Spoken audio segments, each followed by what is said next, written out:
Uma coisa que preocupou muitos investidores foi os precatórios do Paulo Guedes lá. E o que você tem a dizer? Isso daí é ruim pro país? É bem ruim. O que aconteceu, né? A gente fez em 2016, a gente estava num cenário onde a Dilma tinha gastado muito, né, no fiscal. E aí começou a fazer muitos estímulos, a economia começou a patinar, a gente entrou em recessão e a inflação começou a disparar, né? Em 2015, a inflação bateu 10,67%, que foi a mesma coisa que bateu mês passado, nosso IPCA.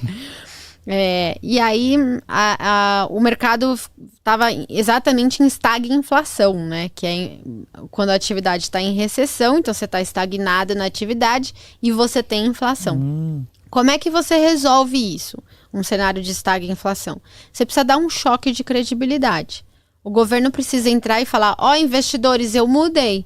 Agora eu vou ser um país produtivo, vou ser um país que cresce, vou ser maravilhoso e você, assim, um país super crível. Como é que você faz isso? Você tem que fazer reformas estruturantes que te deixem mais produtivos e você tem que controlar a inflação, né? Você tem que fazer os dois ao mesmo tempo. Porque quando o Banco Central quer controlar a inflação, ele sobe o juro, né?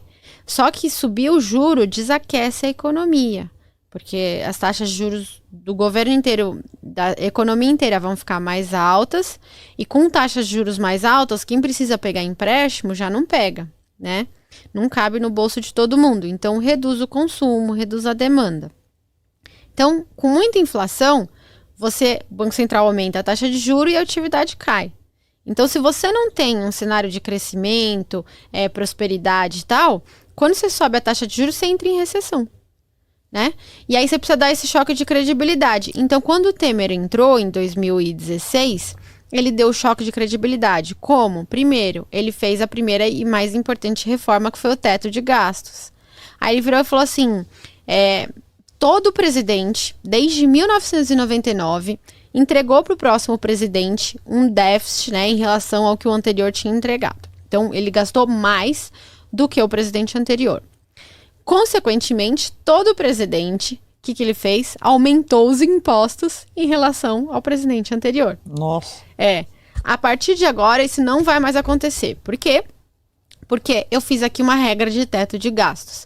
Então, os gastos de um país, do nosso país, só podem crescer com a inflação. Eles não podem ter crescimento real. Eles não podem crescer mais do que a inflação, né? Aí ele fez lá o teto de gastos. Aí os investidores olharam e falaram assim, nossa, legal, né? Pô, todo ano os gastos do Brasil crescem, legal isso. Então vai ter um limite, né?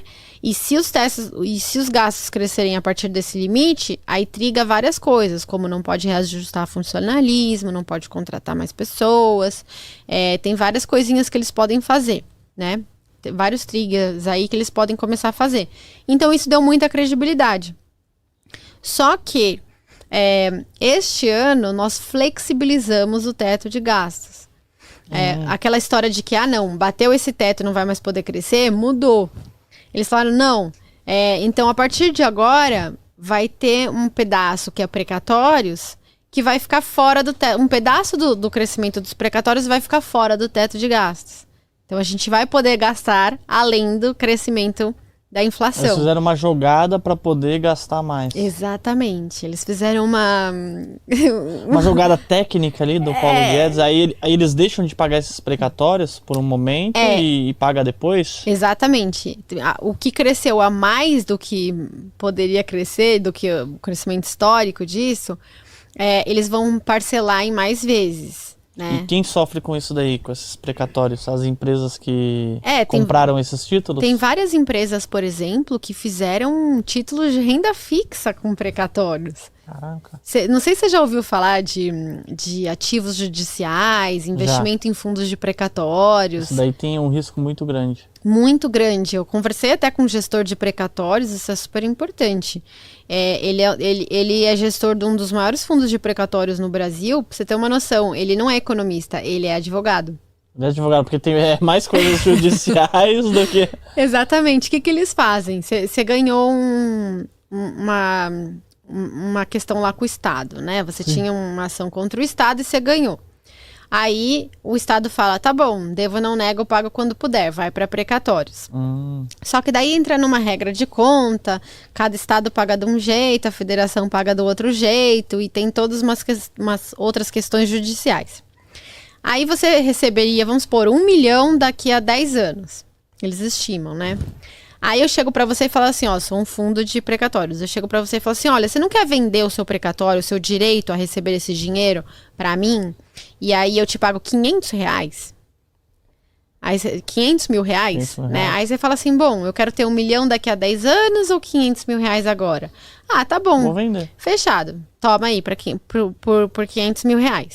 Aí eu estimo o quanto eu vou receber de juros, o quanto isso vai me dar em taxa, né? Sim. Então eu investi 500 agora, tenho 1 milhão daqui a 10 anos, isso vai dar uma taxa de X, vamos supor, 10%. Não é isso, mas vamos supor que seja. Aí eu vendo para o investidor pessoa física.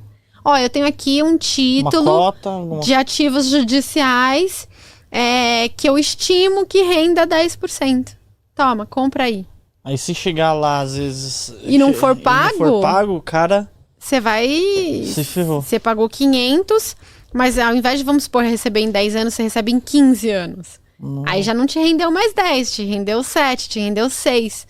Então, essa taxa que eles estimam nos precatórios... Pode ser bem menor. Pode ser bem menor e pode ser bem maior se os caras te pagarem antes. Você nunca sabe. Entendi. Mas é super arriscado. E as pessoas, assim, investem loucas, nisso como se... Loucamente. Né? Tipo assim, Marília, o CDI tá 9,25 e tem alguém aqui me oferecendo um precatório com uma taxa de 16.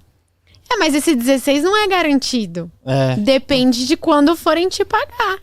Então, às vezes você acha que é 16, acaba sendo 5. Nossa, e você rendeu menos do que o CDI, que era risco governo, né? Rendeu menos que a poupança. Então, assim, tem que tomar cuidado com isso. Se você não for um advogado... Fica muito esperto. Fica muito difícil você investir nisso, né? Eu acho que isso tem que deixar para os profissionais, assim. Ah, não, com certeza.